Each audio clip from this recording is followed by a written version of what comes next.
Hi, I'm Eve, and welcome to Real, the series that investigates Melbourne's diverse culture through the eyes of young people. Now, in this season of Real, we've been looking at limits, but tonight we're looking at fear, and more specifically, how fear can limit us, but also how we can overcome that. So if you have any fears that limit you, let us know using our hashtag #RealFear. One of the most common types of fear is of heights. So I took this on earlier this week. Let me know what you think. Oh my God. Oh my God, what is that? Oh my God, it's a spider. Oh my God, it's a spider. Oh my God, it's a spider.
One, two, three.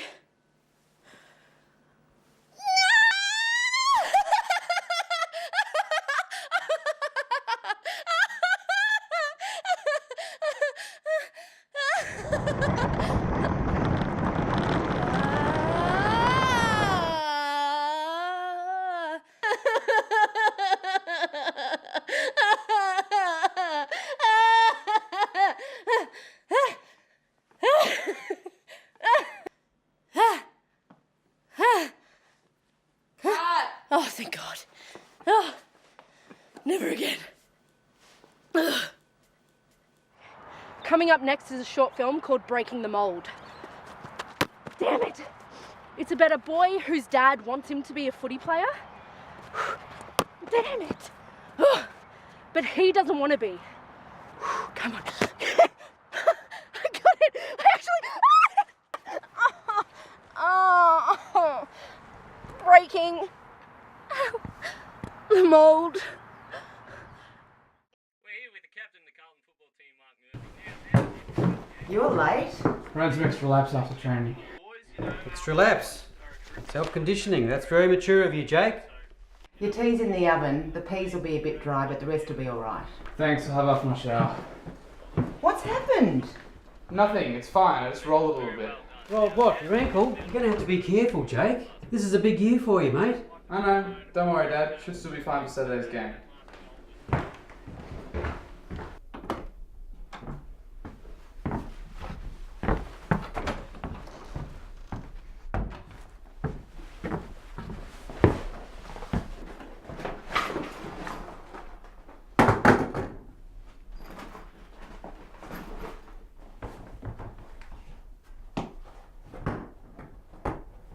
Okay. 1 second, I'm just getting changed. Yeah. I bought you some ice for your ankle, mate. Let's have a look at it. Okay. Oh. I think we're going to have to start strapping your ankles before each game and before training. Especially with that scout coming. You don't want to have any permanent damage. I know Dad. I just want you to give it the best shot you can, mate. I want you to be the best you can be. This could be your shot of the career in a sport that you love. I just don't want you to make the same mistake I did, mate. I didn't seize the opportunity when I had the chance. And I regret it every day.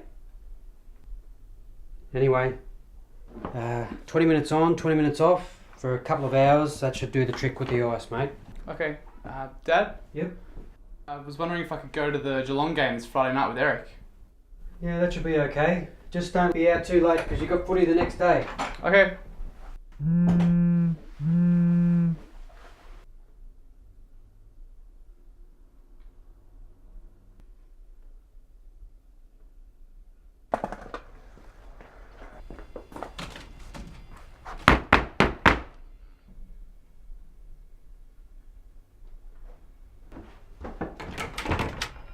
Eric, come in. Jake's still getting ready. Hey, no dramas. Geez, you want to be careful on that thing. You could break your neck. Oh no, I just use this for transport, just as a way of getting around. Oh, well, mate. Jake, Eric's here.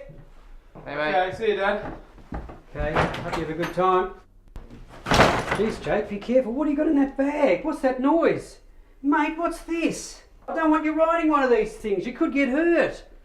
The scout might only come to one of your games this year. Dad, please don't freak out. I'll be fine. I've learned how to fall safely and I'm getting really good. I'll still be able to play tomorrow. No, I don't like it. I want you to get back inside. You're grounded. I'm not letting you ruin this one chance to go and hang out with a bunch of dropkick skateboarders. Fuck you, Dad. You can ground me all you like tomorrow, but not today. I've been looking forward to this for weeks. Jake! Jake!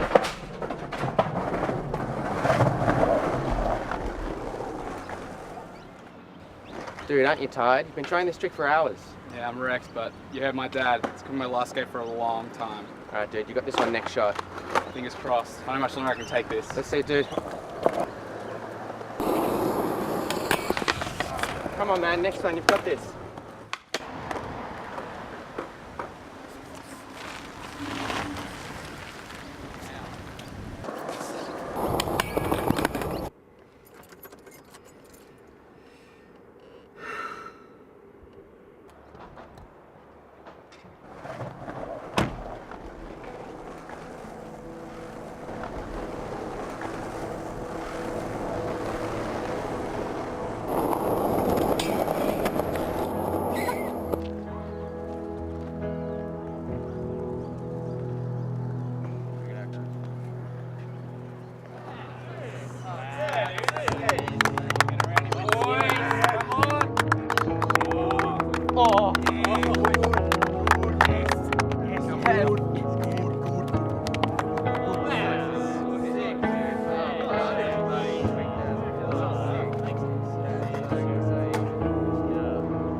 They're not going to find me.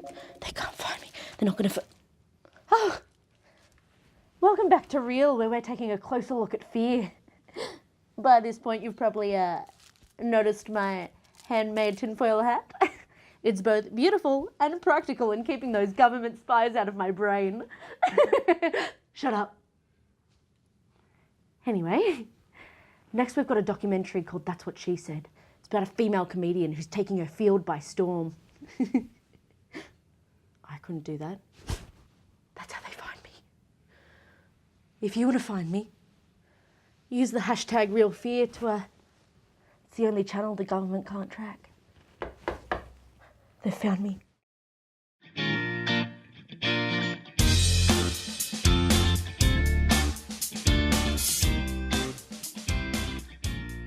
Personally, I've started to suffer from a bit of anxiety, right? Self-diagnosed and medicated. But I did hear that a good way to get rid of anxiety is to keep busy, which is great because as a woman I love to multitask, right? So I will never just be eating or reading or driving. I'll always be crying as well. I was really shy growing up. I remember I was really scared to say hello to people, to ask for things. Well, there's one time I peed my pants in class because I was too scared to ask the teacher to go to the toilet. I was always comfortable performing, like when I did drama in school and that sort of thing, but then it's something very different about performing and being on stage. It's like you're supposed to be there, you're supposed to be in front of people, whereas socially, I don't know, it's a bit more frightening. When I started, I did as many shows in the whole year as I would do in a month now.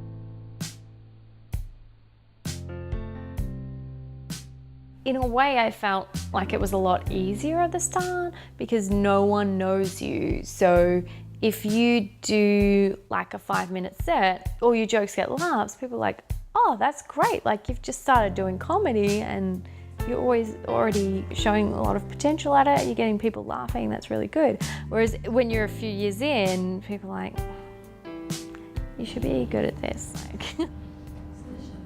Really fascinated with space travel, right? I told my mate Adam this, and he's like, yeah, I know what you mean. Like, I hope in the future space travel is way easier, because man, I would just like love to have sex in zero gravity, you know? Like, dude, no one's fucking you on Earth.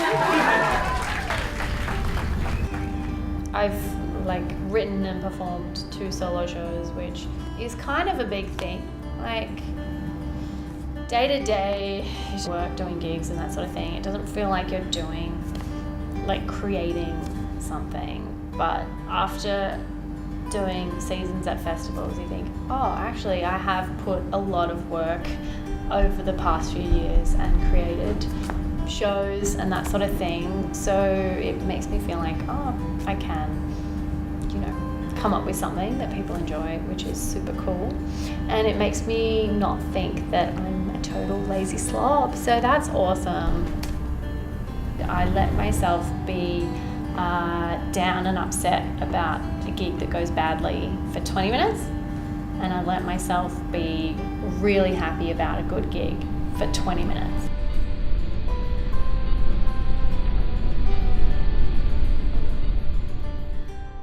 I had to take the morning after pill, or as I like to call it, breakfast. Most important meal of the day.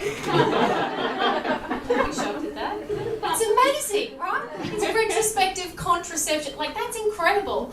Now I'm just waiting for the pill that lets me unfuck guys I mistakenly thought were architects. This girl who I know, she'd brought someone else along to my show. And afterwards, she's like, oh, I really enjoyed your show. And she said, like, he really enjoyed it too. And he doesn't like female comedians, but he liked it too. Like, what? You're just thinking, are you actually saying that from your face to me? I think more men do comedy because there's so many, we all need to be inspired. Like, I really liked Will Anderson and Tom Ballard growing up. So I was like, oh, I can do that. But if I was a woman, there's not nearly as many idols I can look up to, and you've got to see someone doing it to think you could do it as well for a lot of people. So it sort of creates a ground where heaps of men are going, oh yeah, I can be a comic. But because there's less women are likely to get involved with that. That kind of material is so much more relatable for me. Like, you know, as much as like cum jokes and masturbation jokes are really funny, when we talk about vaginas and I can connect with it on that spiritual level. I feel about women in comedy is that they're always very reliable. Like, if I go to a gig and there's no women performers, which happens every so often, warning bells go off, because often you find that the room can be a bit misogynistic and they generally hit incredibly risque comedy. I think it's actually up to us, women, to get out there and put ourselves on the stage. This one guy came up one time and he's like, how did you think that went? And I said, well, it was fun. You know, a couple of my jokes didn't go that well, but, you know, it was a fun gig. And he's like, you just got to be confident when you walk out there, you know. And I was like, what? Why are you saying this to me? Like, it was a fine gig and I definitely was not the weakest on the lineup, but for some reason he chose me to just come and give unwarranted advice to. Obviously there's a more amount of guys doing comedy, but it just is irrelevant. Like, I think if we're going to get out of people's minds that being funny or comedy has anything to do with your gender, if we're going to get that out of people's minds, then we need to stop asking women about being women in comedy. Just ask them about being a comedian. Tim, though, another one of my friends, has 2 boyfriends at the moment. Sonia, that's right. Not none. Fuck, big deal. Like, I often have 2 pizzas, you don't hear me. Even though, at least I can have both of them in bed with me at once. Oh, hey. This performing thing doesn't seem so bad. Why didn't the skeleton go to the ball? Because he had no body to go with. Sorry, I'm sorry. Okay, I didn't mean. Ow, it's a cat! Ow! Honestly, who throws a cat? Oh my god, my face!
Will it happen again?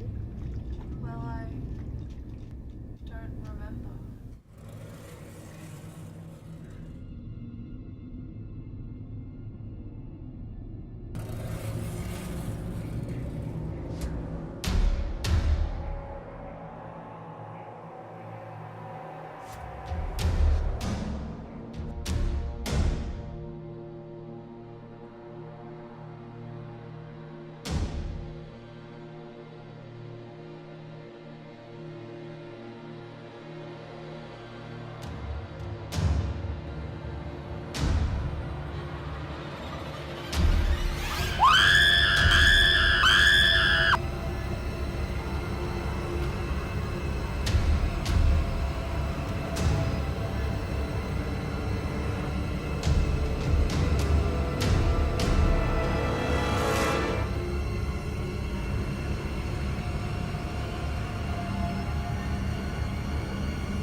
Oh, fuck.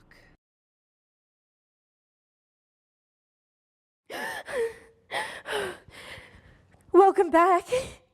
That was an amazing movie trailer, wasn't it? I'm definitely gonna go see that one. How about you guys? Let us know what you thought by hashtagging real fear. But to be serious, phobias limit us in everyday life and we never actually get a choice on what we're going to fear.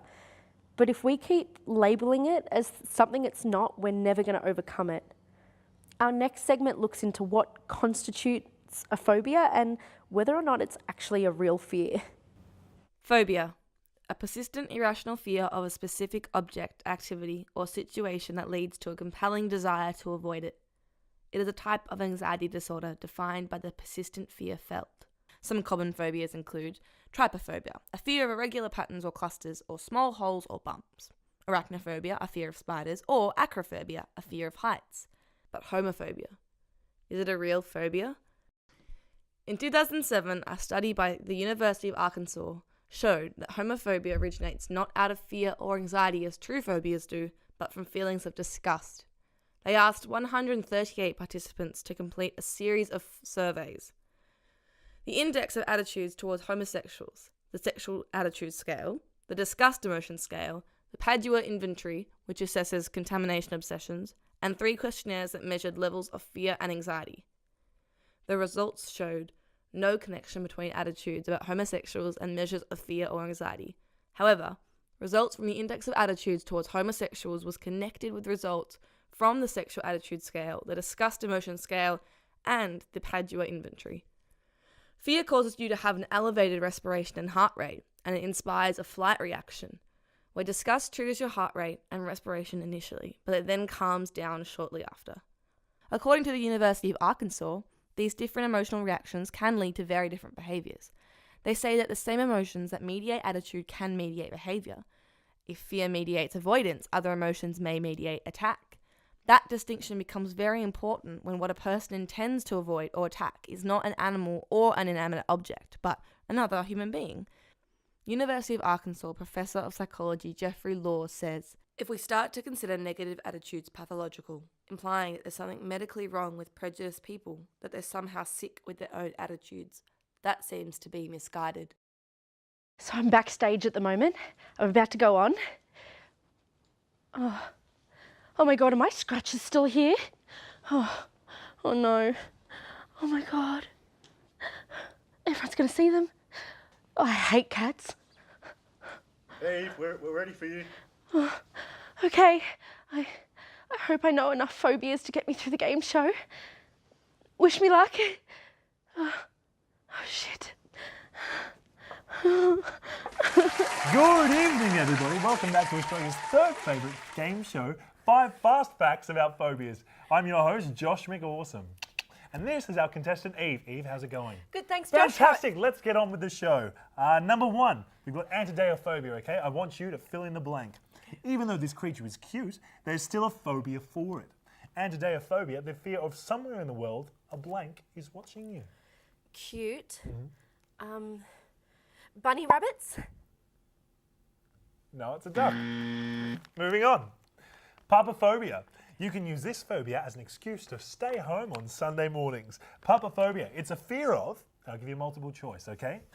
Waking up on weekends, the Pope, Mondays, or Daddy's Sunday picnics. Well, it starts with a P, so I'm going to go with the Pope. Hey, good job. Well done. Number 3, with depnophobia, you can easily avoid those awkward blanks. Like the ones that Stephen, your mate, invites you to, even though he knows that your ex-girlfriend Jessica is going to be there with her brand new boyfriend.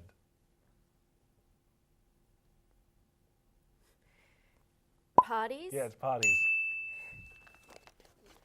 Let's just do the last one. Right. Macrophobia.